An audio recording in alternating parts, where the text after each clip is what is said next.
definitely means a lot seeing all you guys' faces out here. It does a lot for this ghost town, helping with the preservation, also helping pay some of the staff that has to be out here like all the time to help these buildings continue being what they are.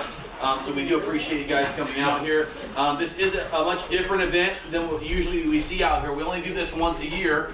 It's going to be an interesting night for those who have not done an overnight out here before. Now we do have an itinerary throughout the evening. We'll announce times as we go when we'll be doing them. You don't have to follow that itinerary. I've told most of you guys that. For those of you guys that are staying here overnight, you do not have to follow that itinerary. You guys can wander around and investigate the property from dusk till dawn on your own if you'd like. With that being said, we do have some things planned throughout the night. You will be hearing Mr. John Zaffis himself here speaking. That will transition into the other speakers that we have. And then the Unearthing the Supernatural here will be leading us in ceremony, and they will explain that a little bit later on. My name is Jay Yates. This is my wife, Marie Yates, and we've been out here for a long time. We love this place. You've seen us on the TV shows. A lot of you guys have that you guys have spoke about when you guys checked in. But nothing compared to this man here, the godfather of the paranormal, Mr. John Zaffis. Appreciate it. For any of you that aren't aware of me, is there anybody that's not aware of me? Everybody know who John Zaffis is? Yeah? Yeah, I know you are. Yay! All right, then that feels a waste of time. Anyways, actually, I'm hitting 50 years being involved with the paranormal field this year. So, again, to me, that's a major accomplishment for someone that never even wanted to get involved with the paranormal. So, for any of you that don't know, I basically was a mechanical engineer for about 30 years of my life, and downsized and decided I wanted to go into ghost hunting and lecturing and talking about these things. But I was very fortunate as growing up, being around, for any of you that aren't familiar with Ed and Lorraine Warren, my aunt and uncle. Ed Warren was my mom's twin. So I was fortunate enough to be exposed to a lot of things a lot earlier and a lot younger. See, when my mom would make family dishes, she would always say, take them to my brother, so he could have them, and they lived 20 minutes north of us. Go up there to drop food off, and you didn't know where the hell you were going to end up. Oh, we're going on a case, come with us. And I would get exposed to all kinds of different things and get to see things, and that was back in the heyday when we didn't talk about the paranormal. We didn't talk about, all these different things like you see today, all the TV shows and all those other things. And it's always been a running joke in my house with my two daughters. I couldn't talk about the paranormal because they didn't want their friends to get scared and their parents wouldn't let them come over. My son comes along, I'm the coolest freaking dad in the neighborhood. So you watch how things evolve and how things have gone over the course of the years. How many of you have seen the Conjuring movies? So again, it's I'm very fortunate. The very first one, the Perron family, very good friends with all of them. Andrea Perron and I have just known each other for years and years, and it's cool to see some of those things come to light and some of the stories being told. But one thing that I like more than anything is not just getting up and just talking to you about the random different things out there. I like it better when you guys ask me questions, because you get to hear things that I don't normally talk about, or you could trigger something else that I've never really talk about, or bring out to the forefront. So if you have any questions on anything you'd like to ask me, please feel free to ask, and I'll try to answer it the best I can, because that's one thing I'm known for. If I don't know, I don't know, and I'll tell you. So I don't just go along and just make up something to go along with it. I can't be bothered with it. So, but anyways, how many of you have ever had the opportunity over the years to see Haunted Collector? Any of you get to see that? Oh, cool. They run marathons now, and believe it or not, guys, they do better in the numbers now than when it freaking originally aired.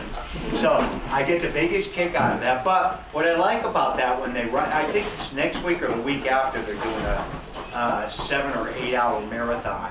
So I'm kind of psyched about that, because it's so cool that you get to pick up new people, and and I look at it differently now. And I understand it now. And I go, well, yeah, because everybody else talks about haunted items now too. So again, it's viewed and looked at so much differently, from when it originally came out in 2013, when we originally came out, or 2011. That's sad, I can't even remember. But anyhow, so anybody got a question you'd like to ask? Anything you're thinking about, feel free, yeah? So what's the place that in the United States where you felt the most paranormal activity or haunted or whatever? It's always difficult because there's so many places I haven't been yet that, you know, are extremely haunted. I think probably by far one of the most intense personal investigations for any of you that have ever seen The Haunting in Connecticut. That was one of my major demonic cases, you know, that I got involved with 30 some odd years ago. And that was pretty intense. I haven't been back in that house since. We investigated it and we were there. Where in Connecticut? That was in Southington, Connecticut, Southington. the Haunted Funeral Parlor. The documentary, The Haunting in Connecticut, is more accurate than the movie. So, now, I always bring this up, everybody laughs, so say, you know, people tell me, well, I went to go see it, and that's nothing about, you know, the case. None of the movies are, guys. They take little bits and pieces of the cases, and they create a movie. Now, why do they add so much to the movies? I'm the same as anybody else. When I go to see a paranormal movie, what do I want? I want to get scared. I want my popcorn to fly up out of the bucket. So therefore, if they don't add all these theatrical things to the movies, what are we going to do, especially today? We're going to go home on Facebook and post, don't waste your 20 bucks on the movie, it's boring. So think about that from that perspective. I don't know any of them that haven't been exaggerating, going back to The Entity, Amityville. All of these movies were blown out of proportion with adding a lot of things to them. But, you know, I'm used to it because I've always been exposed to it, but it makes it difficult when people turn around and go, well, geez, it wasn't all about the factual things. I understand why, but a lot of people think when they go to see a movie or, you know, something of that nature, that's going to be very factual. None of them. I've never seen a fear movie. The closest was, if any of you's ever seen it, was The Exorcism of Emily Rose.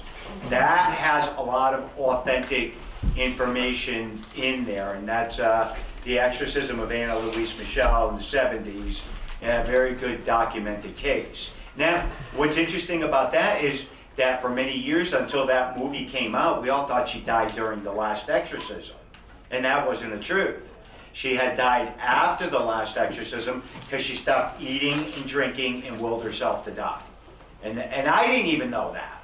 And when that came out, when the research and everything was being done, that even took me back. So again, I even get blindsided by stuff. So don't feel bad. I sit there and watch the movies and I'll go, because I always go to see them because I know I'm going to get hit with 1,000,001 questions because I know I'm going to have to try to figure out, okay, why did they do this, or why did that happen, or why is this in the movie? And, you know, I try to explain it the best that I can with a lot of those things.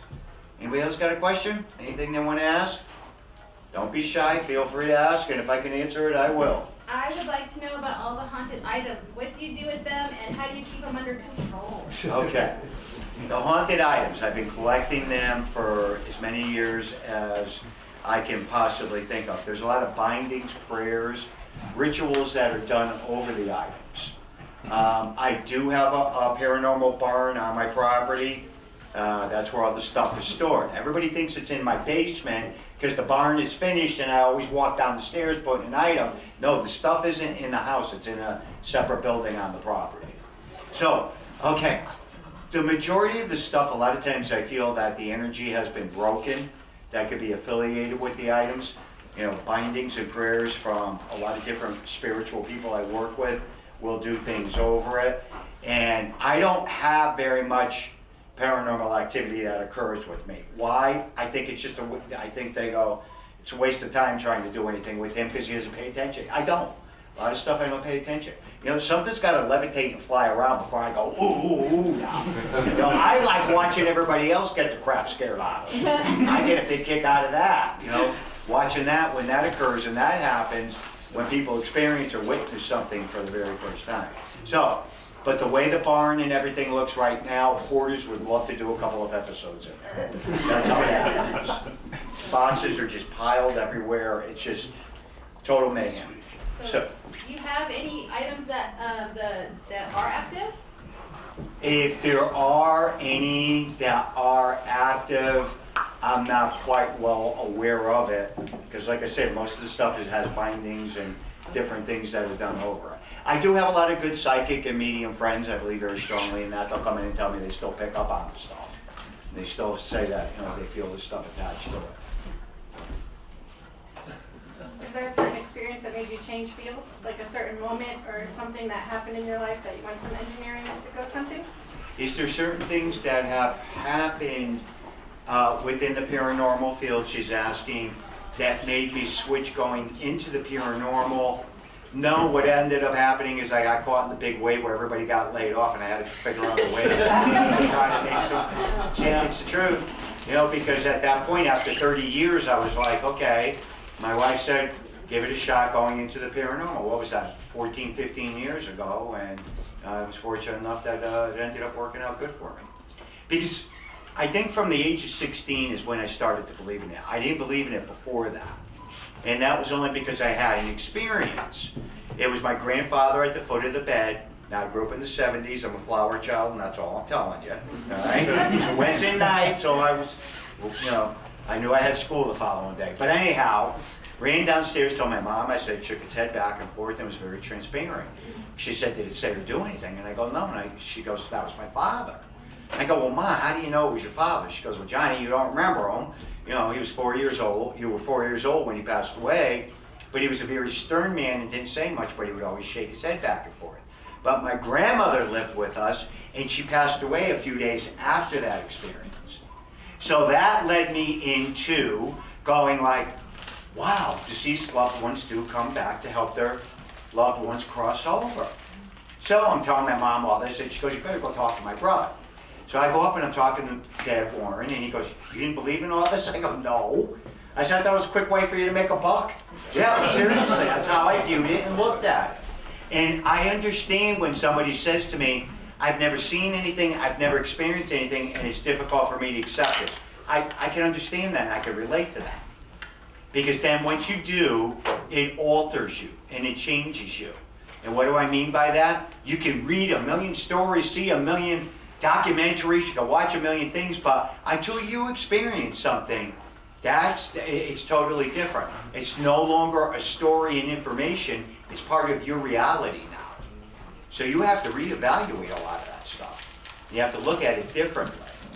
Because again, you know, I think over the course of when you get involved with being in the paranormal field, I always tell researchers, never box yourself in. What do I mean by that? Keep an open mind.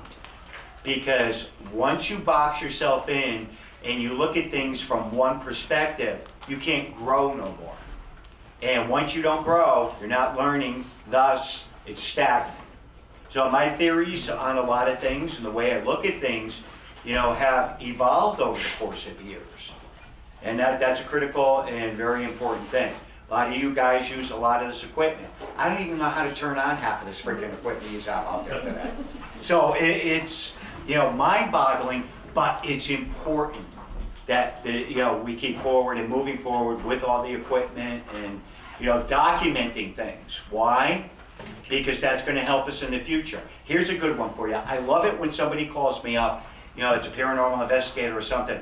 You know, we investigated this case, but we didn't get any scientific proof. I go, what scientific proof? And they go, what do you mean?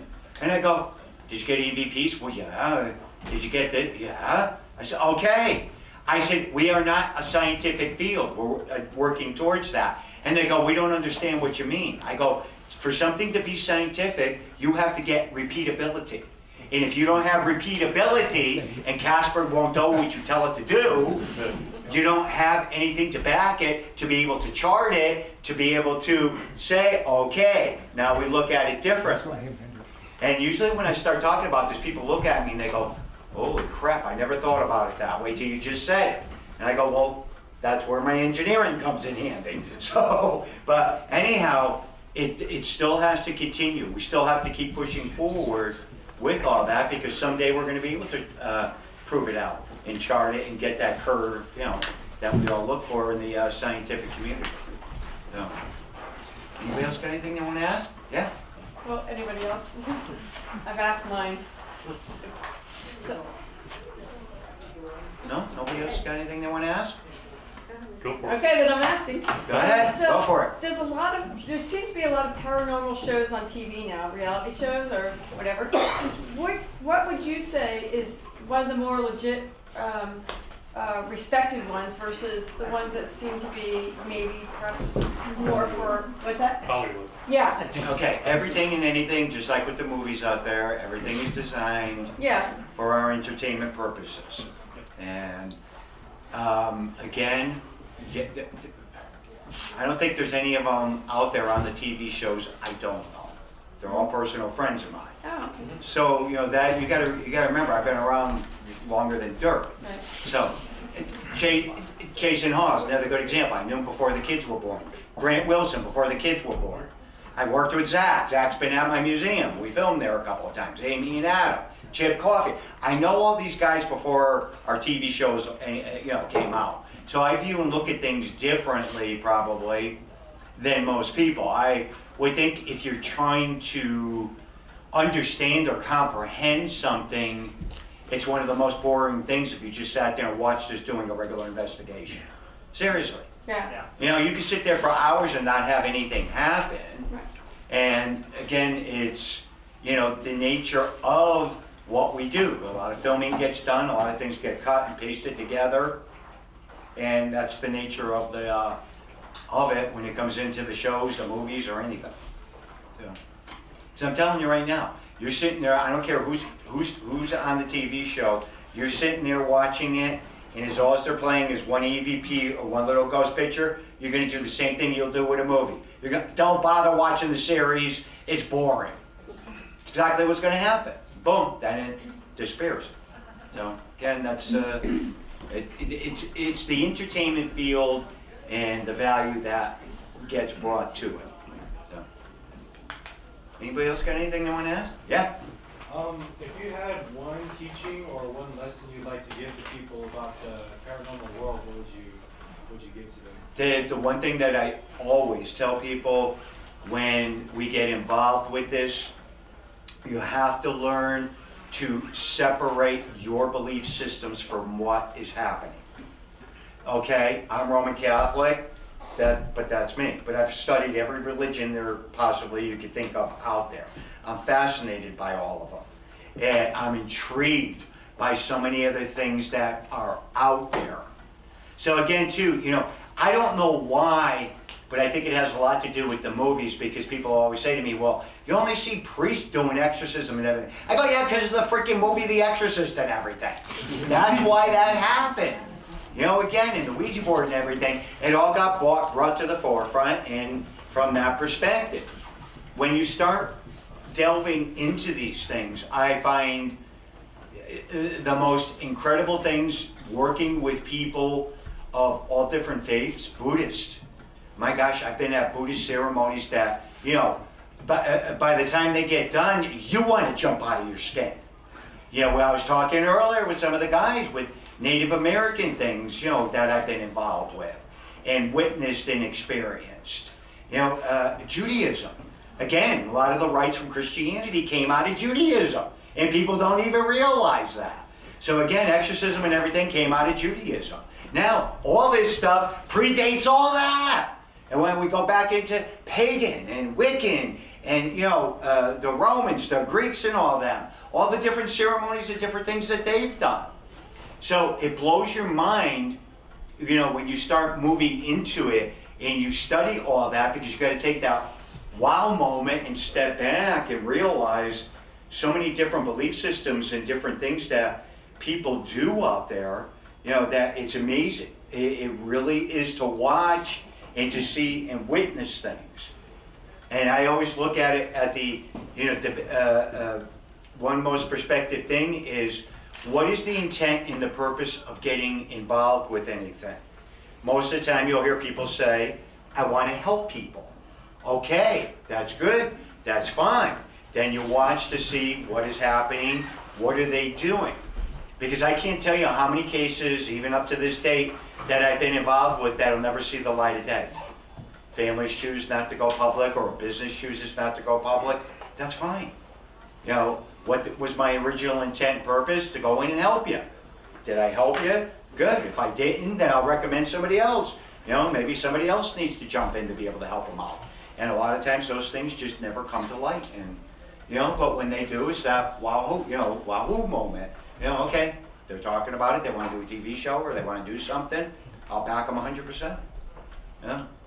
So, but I think the most important thing is that people need to understand, and I'm very open and frank about this, I don't care what religion it is, all religions across the board are deteriorating. They are. They're just deteriorating. People don't look at religion the way they used to. They just don't. And again, keeping that open mind and studying and learning and understanding the craft of so many different people has intrigued me more than anything in the world. I get so wrapped up into all that, and I'm just fascinated by it. Now, do I catch hell, no pun intended, from, you know, a lot of my clergy friends? Yeah. And they're going to go, yeah, because I'll go right back at people. You want to be confrontational, especially if it's a spiritual person. You know, again, a priest or a minister or something, you know, wants to confront me about all this. I'll sit down and just rip it apart, and then they'll just look at me and go, there's a no-win situation. And I go, no, it's not. I said, because if you can prove or disprove what you do behind the scenes, but you won't say it out front, I said, I got an issue with a lot of that. So again, you know, I could be a very controversial, stubborn old person. I was even like that when I was younger, so. You know, again, I don't have any qualms with sitting with spiritual people and speaking my mind. I just don't. I don't care who they are. I said, I'd love that. I'd love to sit down with the Pope. He probably would break out 20 minutes later and do an exorcism over me, I'm sure. But, you know, again, I would just be like, dude, tell me, come on. Let's go to all those hidden archives and stuff. Come on, dude, let's go. And I know, yo, because I've had priest friends do that to me. They'll get with me or anything, and they just start throwing their holy water on me, and I go, it's not going to work, so. Anybody else got a question on anything you want to ask? So I have a question on The Conjuring, because I watched something on it last night, or the night before, I can't remember. But I never watched the movie. And so when I was watching it, it was the family that bought the house after the family you said you're aware with, friends with, or know of. Okay, she's talking about the documentary. I have not seen it. I don't think it was a documentary. What were we watching? Kindred Spirits, I think we were watching. Okay, all right. It was an episode on Kindred Spirits? Yeah, okay. So then... Yeah, they went back to the Conjuring house, the Perron Farm. Right, but a paranormal, a family that studies paranormal bought the house. Okay, yes, and then that's they went and studied it. And then after that, sometime after that, it's now a visitor's place or something. And I can't help but wonder if the people who went and did the paranormal, purchased the house, they were paranormal people.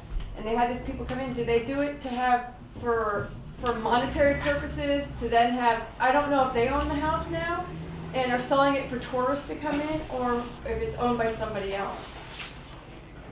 Okay, the Conjuring house is owned by Jen and Corey Heinzman. They had purchased it, I think, 2 or 3 years ago. The intent and purpose of it was to open it up to the public so that people can experience, just like what we're doing here, you know, to be able to experience things, to be able to have sleepovers there. They've been on several of the paranormal shows that I'm aware of.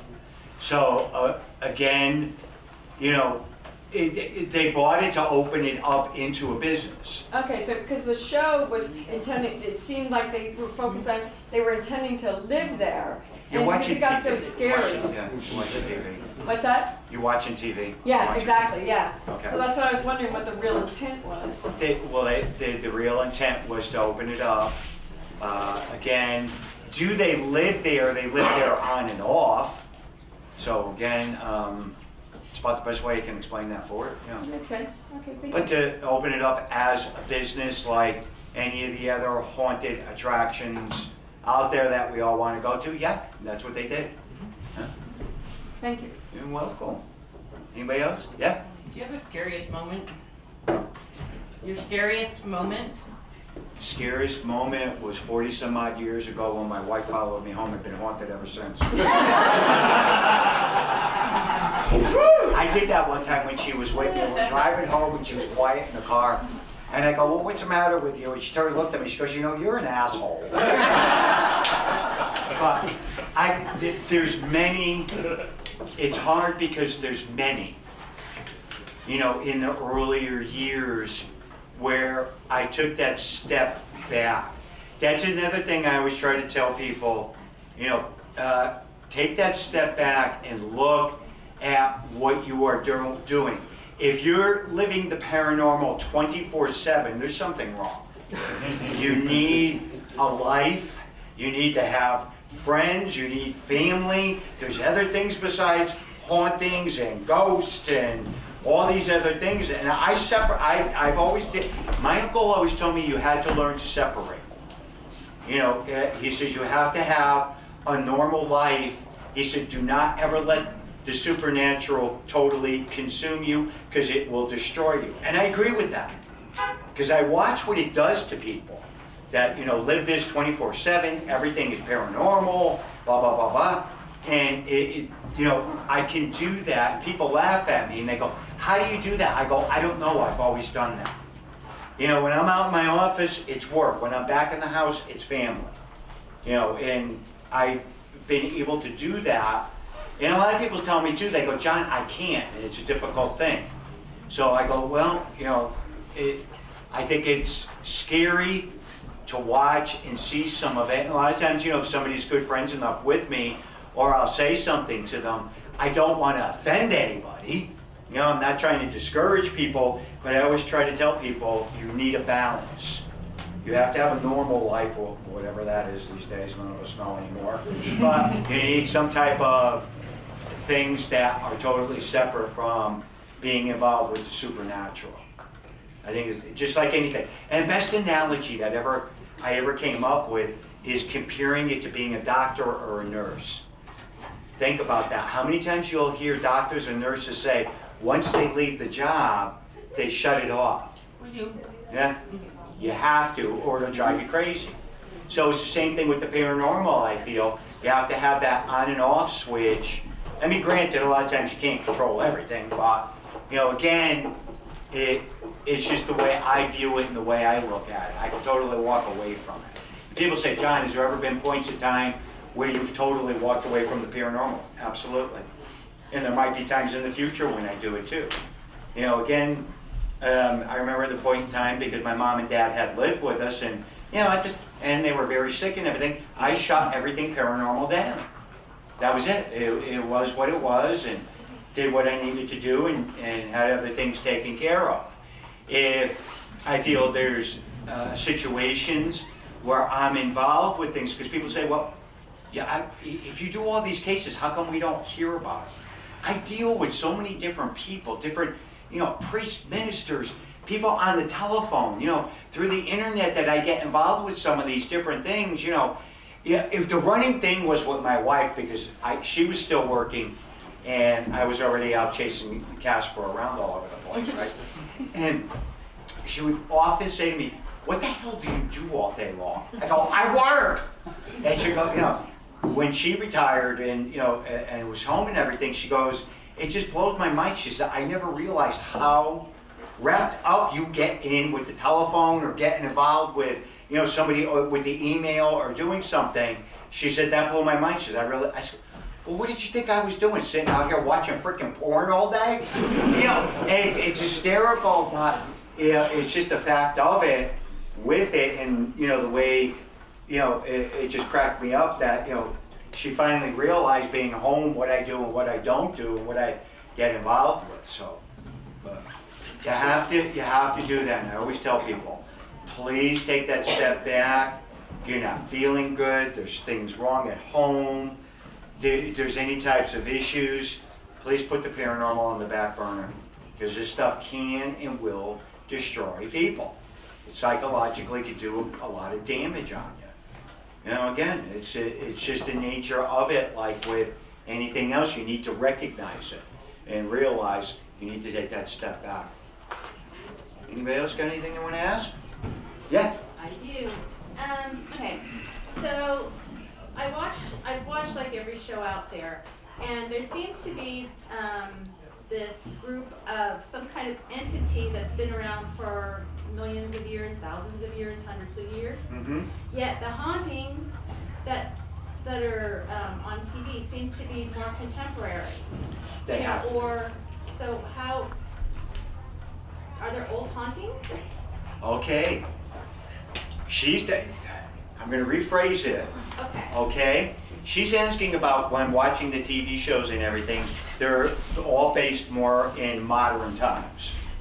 But the key factor of it is that I believe very strongly in the ancient ones, into different perspectives. Okay. Again, everybody's going to love this. You're used to my humor now. When somebody calls me up and says, my house is built on an ancient Indian burial ground, I go, all of our houses are. And people will tell you this that know me. That's the first, and I respond back with that. And they'll go, what do you mean? And I'll go, oh my gosh, please do your research. Stop and think about it. If we're on the coast, we're near water, we're near certain spots. I said, thousands of years of these people lived here. Again, but anyhow, and that's my reply back to that. But you have to remember, we deal a tremendous amount with the unknown, which I refer to as, quote unquote, the ancient ones. And if we started integrating that and started really going heavy duty into the shows, people aren't going to accept it. They're not going to understand that and be able to grasp onto that. Now, me being involved with the demonology field, I have to put things in separate categories. The first thing that I always talk about when I say the ancient ones, I refer to what most people can understand and relate to is called jinn or jinn. Most people are familiar with that. There's a couple of cultures that, that's a very big part of their belief system. That is alleged that they were here before any human beings were here. Then we moved on to when we started dealing with deities. All the Egyptians and the Greeks and the Romans and all the goddesses and everything like that. Then we move in to what people refer to as devils and demons. So therefore, we took all that, wrapped it up into a whole bunch of different things, and today's society looks at it, when something's going on, I have Satan coming up through my floorboards, and 9 out of 10 times it's not Satan. So it brings me back to what you had said, when dealing a lot of times with this stuff, you have to look at when we refer to the ancient ones. Unless people are really deep into a lot of this, the comprehension of it is not there, and that's okay, that's fine. A lot of people are better off not trying to figure it out with certain parts of it, because it blows your mind. People just don't, understand, the simple fact of that. Here's something that blows a lot of people's minds, in case anybody didn't know it. Did you know in Roman Catholic, they used to allow the nuns and the priests to get married? At one point in time, 350 some odd years ago, one of the kings got pissed off and said, the nuns and the priests can no longer get married. Well, fine, now look at the big mess you created. Again, I always said it's a very difficult thing for nuns and priests to be able to counsel people if they've never been married, they never had kids. How do you counsel somebody if you didn't, again, you get me fired up, I'll get going. Again, I just look at so much from so many different perspectives. One thing that I walked away with, and I hope a lot of other people did, with this freaking COVID that just about freaking killed all of us, being confined and, not being on, being out, because I'm always everywhere. I mean, I was never usually home, never, I was always out intermingling with paranormal groups or out lecturing or doing something. Boom, everything stopped. And, we got confined. But I took that and flipped it around because it helped me to go back to my roots. I am a huge walker. I walk and walk and walk my wife got the biggest kick out of it. She said, we've been living here for 30 years. She said, there isn't any of the freaking neighbors you don't know now. So, because we stopped by talking. But anyhow, it helped me to reconnect and go back to the basics with things that so many people have put into the background. They're missing the experience. They're missing the moment. And what do I mean by that? Everybody's worried about setting up cameras. Everybody's worried about the detectors. All these horns, bells, and whistles. Casper came in and out 10 times, knocked the furniture over, and you missed it. That's what cracks me up about it. I tell people, don't bring the basic back to investigating. See what you can experience. See what other people are experiencing, because it's so important. It is the root of everything for the supernatural. It's so important. But it helped me to reconnect with so many of the different things, because people, a lot of times they'll go, well, how would you know about, meditating? How would you know about out-of-body experiences? How would you know about past lives or anything? I said, I've studied all that. I got involved with all of it. I said, that's all stuff that was very fascinating to me when I was younger. And back in the 70s and 80s, that was all very popular. Learning all that stuff and seeing it and witnessing some of that stuff. So, they go, oh my God, we can't even believe whoever got involved with that stuff. And I go, yes! I said, how else are you going to ever learn anything? Hands-on to me is a very important element. And studying with older people, because they have the wisdom that you can't find in a book. I walked away with from my uncle. My uncle used to always say that to me. He said, always talk to the older people. And I'd be like, why? But you would learn in here, and then I started tuning into that. Sitting down, talking to that old rabbi, talking to that old priest, talking to that old shaman, and taking that information in that they don't always share and they don't want to put in writing or put on TV. It's a beautiful, beautiful, beautiful, beautiful experiences. Beautiful. And people laugh at me and they'll pick on me a lot of times too. And I'll go, well, to be perfectly honest with you, I think I have more witch friends than I do anything else. And again, they'll go, witches and everything like that. And I go, yeah. I go, what do you think they're out there doing? It just cracks me up the view, because people don't understand the basics of a lot of different things. And, not every witch is out there boiling a baby in their cauldron. No, that's not what they do. So, again, it's a beautiful thing to be able to connect with these people and have these friendships, because they get deep-rooted. And it's from the trust factor. It's a trust factor. I have a lot of people, that have talked to me about a lot of things that I just don't take out there and just, for the sake of it, disperse all that information. Because people will say to me too, they go, well, why don't you teach demonology? Why? For the simple fact, a lot of that information from the different perspectives and belief systems was created to be able to help people, not to extort from anything. And I still keep that value with me. So therefore, again, there's certain things that I've witnessed. I'll talk sometimes about some of the things, so that people can understand it. But would I go out there in the forefront and start teaching any of it? No. I think when it comes to a spiritual level, people are called into the certain aspects of certain things. If you're supposed to be there, then you're going to get there. Pardon me? If you're supposed to be there, then you're going to get there. If you're supposed to be there, you will get there. You will be guided there. That's another thing. I'm a very firm believer in the simple fact our lives are predetermined.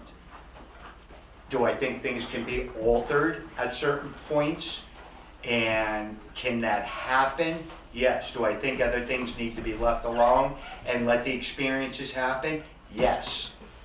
I look at all that from that perspective, and look at that, because I don't think anything happens coincidentally. I think everything is lined up.